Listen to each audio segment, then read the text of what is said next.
Hi everyone, Tom Slivick, and welcome to TSPN's News in Depth today. And I'm have supervisor. Hey. You're not the supervisor, you're superintendent. But I said I kind of have a mental block because I think of you as almost like the supervisor for the kids in the county. Okay, so like you're the sixth supervisor to me, but you're the superintendent of schools. Tough job. Well, it is. It's but I'll tell you, in every cloud, there's always a silver lining, and just a couple things have happened in the last 12 hours where you make a difference in the life of a student, and it's worth it. So, yeah, there's plenty of challenges, but everybody has them. The tough jobs have the best rewards also to go with them. Sometimes, yeah. The intrinsic ones are irreplaceable. Okay, and of course, when we're talking about the toughness of the job, is there's some hard facts that hit humans in the face, and we just kind of have to deal with them. And it's certainly happening now.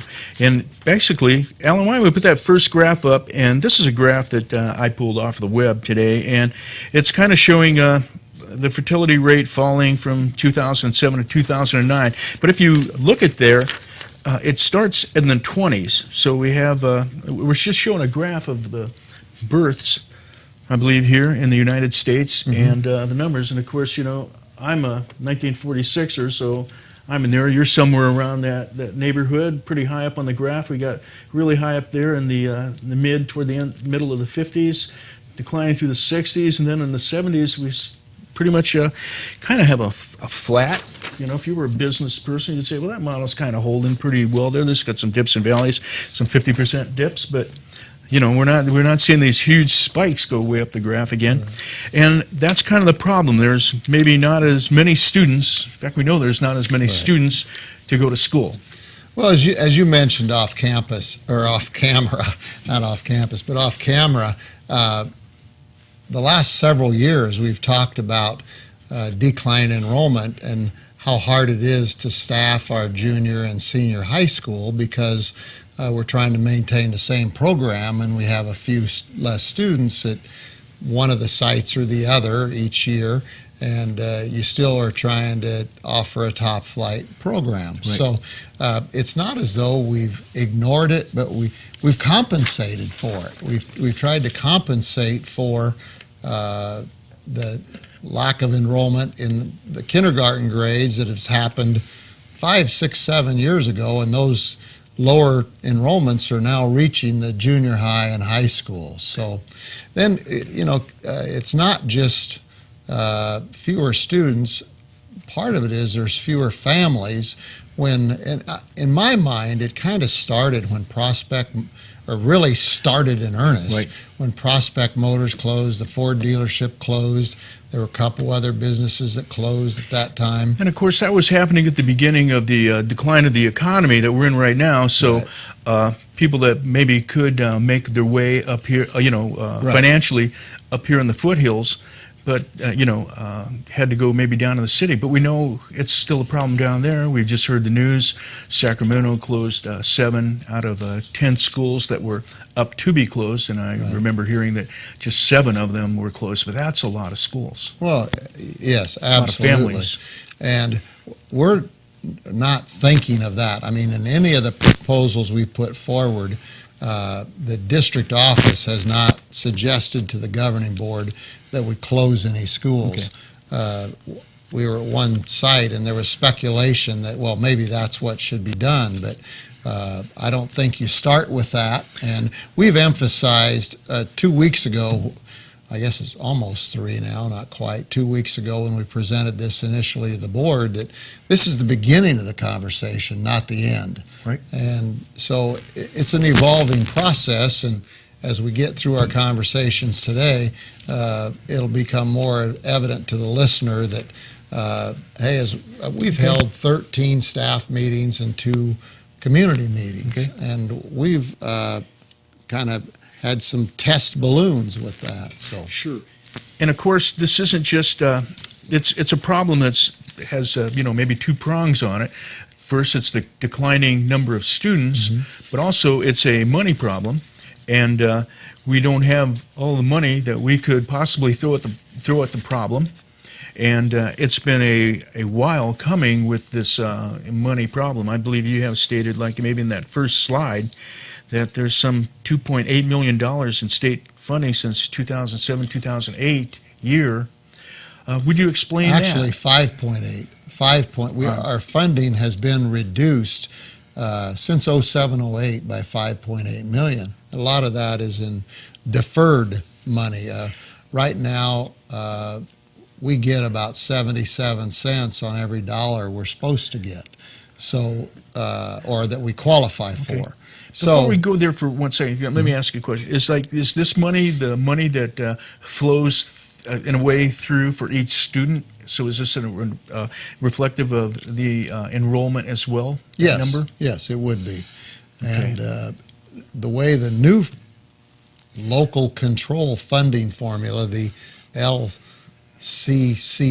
or LCFF formula is to work, it's the same deal. You get money per student, even though we're a basic aid district. And I don't think we want to get into the comparison of that today particularly, but eventually that basic aid's going to help us, but it hasn't just yet. Okay. But this $5.8 million, some of it is because of declining student population, and so therefore there's less money. But now Proposition 30 just passed. We all thought that was going to, to be the panacea for this problem. Maybe it will be.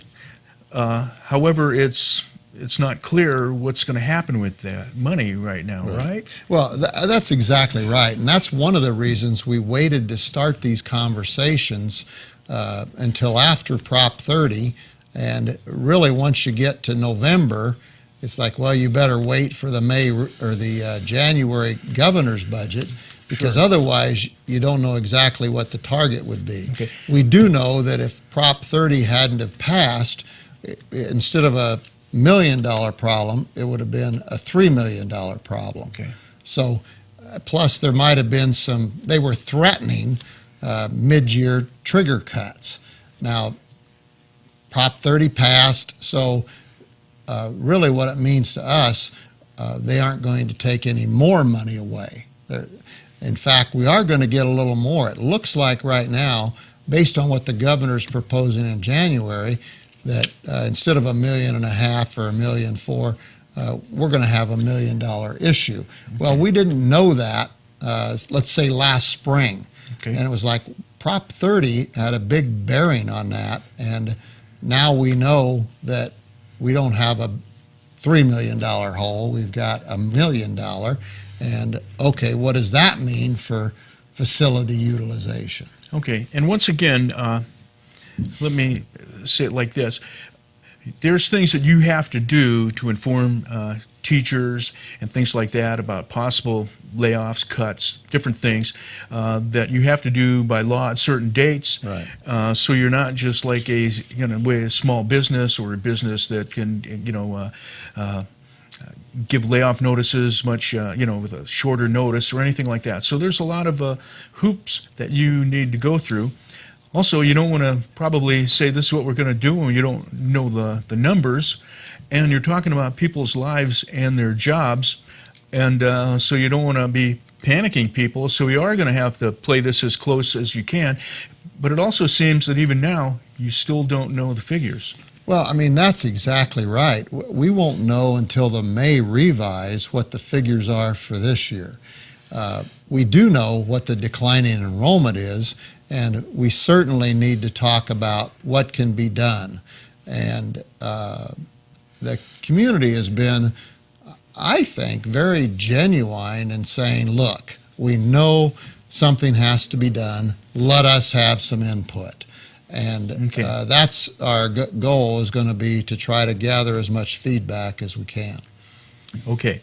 Now, you've had some, what are we going to call these? Some plans, Well, these are options. Okay. They're options that we took to the board, and we wanted people to be thinking about, okay, what does right sizing mean? And what that means is to have the right number of teachers around the right number of students. So in our case, and in most cases, 30 students is the magic number.